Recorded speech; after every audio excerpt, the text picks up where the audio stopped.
Bismillah.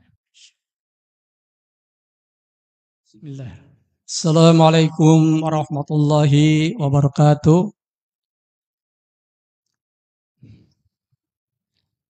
Innal hamdalillah wassalatu wassalamu ala Rasulillah wa ala alihi wa ashabihi ajmain, amma ba'du.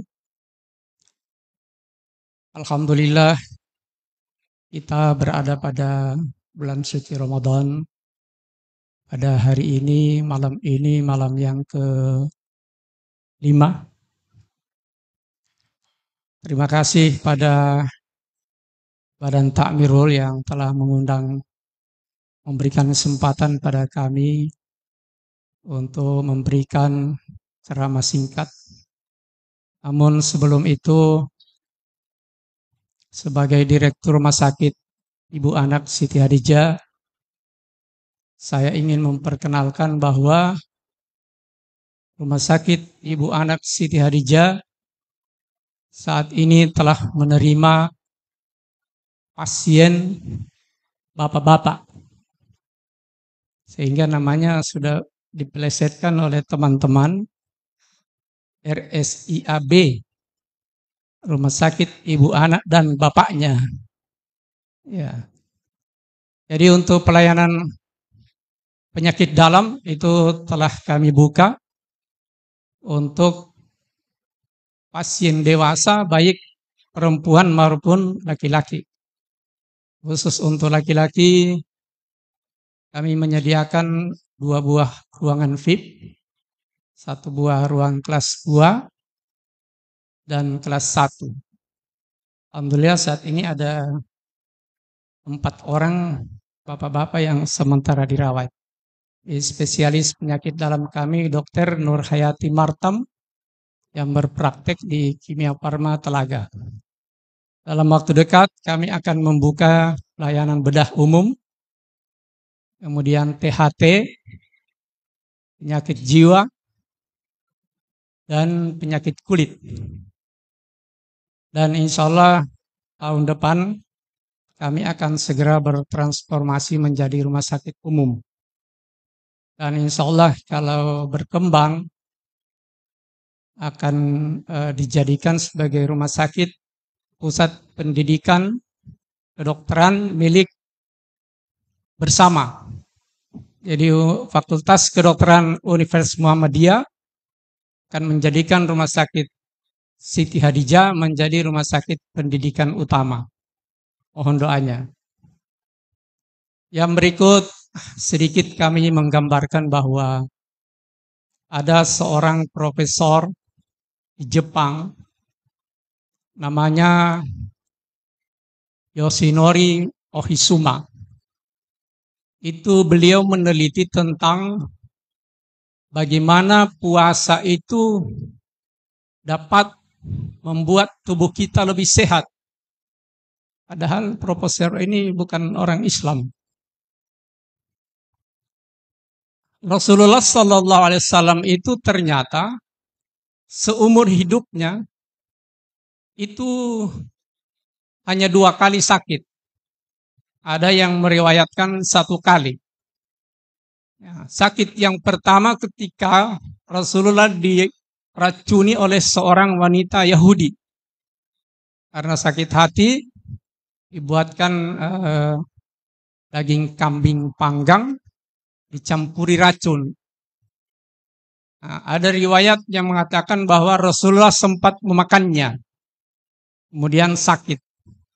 Tapi riwayat lain mengatakan Jibril segera datang memperingati Rasulullah bahwa jangan dimakan, itu ada racun. Artinya mengapa Rasulullah itu jarang sakit? Sakit yang kedua itu ketika mau wafat. Tapi sakitnya itu hanya panas-panas saja. Tidak seperti kita. Kalau mau wafat, stroke dulu. Tidak sadar 1 minggu, masuk ICU. Ya, lumpuh. Kalau Rasulullah tidak. Ternyata Rasulullah itu punya kebiasaan yang sehat. Yang pertama, puasa. Puasa Rasulullah itu puasa sunnah, puasa Nabi Daud puasa Yaumul Bid, puasa Ramadan, puasa Syawal. Nah, ternyata menurut Profesor Yoshinori Ohisuma, ketika tubuh seseorang berpuasa dan dalam keadaan lapar, akan muncul enzim yang merangsang sel-sel tubuh itu memakan sel-sel yang rusak. Itu hanya ada apabila tubuh berpuasa. Nah, saya berikan ilustrasi begini. Manusia itu, kita, kalau di luar bulan Ramadan, makan pagi jam 6. Lambung ini, tubuh kita ini lambung, kalau kita makan, makanan itu masuk ke lambung. Di lambung itu diproses selama 4 jam. Setelah 4 jam, makanan itu akan turun ke usus kecil, usus besar. Kemudian esoknya akan kita buang di toilet. Nah, lambung itu bekerja 4 jam, setelah itu kosong. Pada saat dia kosong, itulah terjadi proses autolisis yang diteliti oleh profesor tadi. Ketika lambung kosong itu terjadi proses autolisis di mana sel-sel yang mati itu dimakan oleh sel lambung itu sendiri. Namanya autolisis. Auto itu sendiri. Jadi dia membunuh sendiri. Itu hanya bisa terjadi kalau perut itu dalam keadaan kosong. Tetapi yang terjadi, harusnya jam 10 lambung itu kosong, tapi kita snack pagi lagi. Minum kopi, makan kue, sabongi. Akhirnya jam 10 harusnya lambung istirahat, menggiling lagi dia bekerja lagi. Jam 10, 4 jam dia bekerja. Harusnya jam 12 sudah selesai kan? Tapi makan siang. Akhirnya lambung bekerja lagi. 12 tambah 4. Jam 4 harusnya dia kosong. Tapi ada undangan itu, pesta sore. Akhirnya masuk lagi. Jam 4. Bekerja lagi dia 4 jam. Jam 8 makan malam. Ya. Jam 8, jam 12. Bolot orang kebiasaan dia mau mengakui akan mengumai monga. Akhirnya jam 12 makan. Sampai jam 4. Akhirnya lambung itu tidak ada. Tidak ada waktu untuk beristirahat. Sama dengan gilingan padi. Kalau dipakai 24 jam, rusak spare partnya. Bedanya kalau gilingan padi, kalau rusak spare partnya kan bisa dibeli di toko. Kalau lambung tidak bisa dibeli di toko, tidak ada dijual. Nah, kalau kita berpuasa, kita makan sahur jam berapa? Jam 4. Toh? 4 jam berarti jam 8 lambung sudah kosong. Jam 8, 9, 10, 11, 12, 1, 2, 3, 4, 5, 6. 11 jam lambung itu kosong. Berarti proses perbaikan sel-sel lambung yang rusak akibat mencerna itu terjadi dengan baik. Itulah makanya orang berpuasa itu seharusnya sehat. Kalau ada orang berpuasa di ampal mah, berarti niatnya yang salah. Ya, mungkin saja niatnya yang tidak benar. Nah, kenapa perut itu sumber dari penyakit? Makanan yang kita masukkan itu menjadi terkumpul dan itu adalah tumbuhan dari luar yang masuk. Oleh karena itu, kalau manusia itu meninggal, proses pembusukan yang pertama itu di sini, di lambung. 4 jam proses pembusukan sudah dimulai. 8 jam lambung itu akan membiru. Berarti itu sudah proses pembusukan.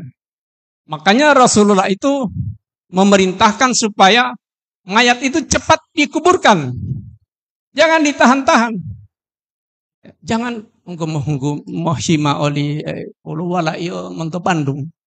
Akhirnya meninggal jam 4. Harusnya 6 jam sudah dikubur. Sampai besok pesawat tiba jam 12. Lewat jam 12 jam itu mayat, sudah terjadi pembusukan yang lebih berat. Tergantung penyakit yang dia derita sebelum meninggal. Kalau dia menderita tumor, penyakit-penyakit yang kronis, lebih cepat pembusukannya. Dan apabila cuaca juga panas, kelembaban tinggi, lebih cepat proses pembusukan. Nah, kalau melewati jam 12, masih 6 jam lagi perjalanan, itu harus disuntik formalin. Yang kedua, yang terakhir, kenapa Rasulullah itu sehat? Rasulullah itu tidak merokok. Saya tidak tahu kalau di sini berapa persen yang merokok. Ya. Bapak Ibu pasti sudah tahu penyakit-penyakit yang disebabkan oleh rokok. Tapi sekedar informasi, BPJS Kesehatan mengeluarkan dana setiap tahun 10 triliun untuk membiayai penyakit akibat rokok. Mulai dari darah tinggi, stroke, gula, apalagi kanker, banyak, asam urat. Itu 10 triliun. Kewajiban kami menyampaikan bahwa rokok itu berbahaya. Tapi kalau tetap merokok, alhamdulillah Rumah Sakit Siti Hadijah masih boleh hidup dari para perokok. Ya. Sebetulnya rokok itu bisa dihilangkan dengan iman dan takwa. Buktinya siang hari kan tidak ada yang berani merokok karena imannya kuat. Cuma biasanya kalau begitu azan buka, langsung haus. Pernah suami istri bertengkar. Pak, jangan ganti dengan kurma itu rokok. Apa dibilang suaminya? Saya sudah ganti. Tapi setelah dipasang tidak menyala ini kurma.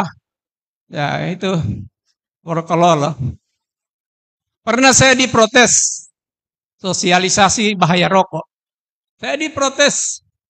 Dia bilang, Pak dokter, ternyata yang banyak meninggal di rumah sakit itu yang bukan perokok. Saya bilang iya, karena yang merokok sebelum sampai rumah sakit sudah mati. Nah, assalamualaikum warahmatullahi wabarakatuh.